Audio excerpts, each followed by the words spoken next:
Okay, so we're ready for Friday. You can see I already did the lines for us because with all these prepositional phrases, it's difficult. We have 1, 2, 3, 4 prepositional phrases. 1, 2, 3, 4. I just went up and counted my prepositional phrases from Tuesday.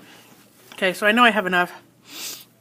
Take a minute, write down all the lines, and then I would pause it. Once you've got your lines, pause it and see if you can put things where they go. Okay, so hopefully you've paused it and tried it on your own. Now, I know that the subject always goes here and the verb always goes here.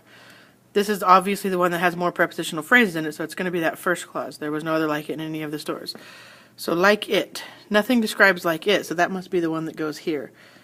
Now, I'm not doing this in the normal order because I feel like, well, let me go back. Subject and verb. On Tuesday, I could see other was the subject and was the verb. Other was. What describes other? It was no. No's the adjective that describes other, so that's no.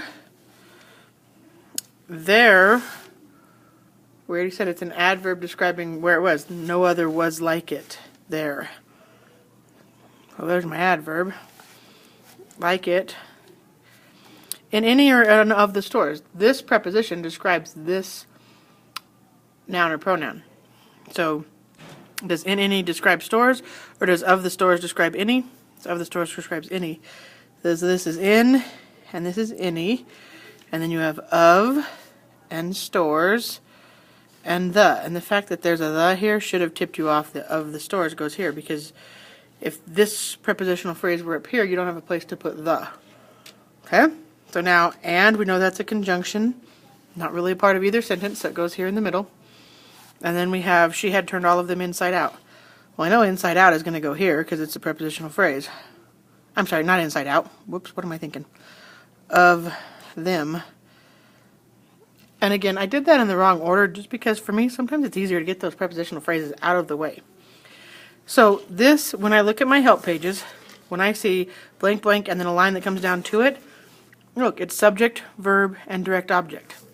So on Tuesday, I labeled had turned as my verb.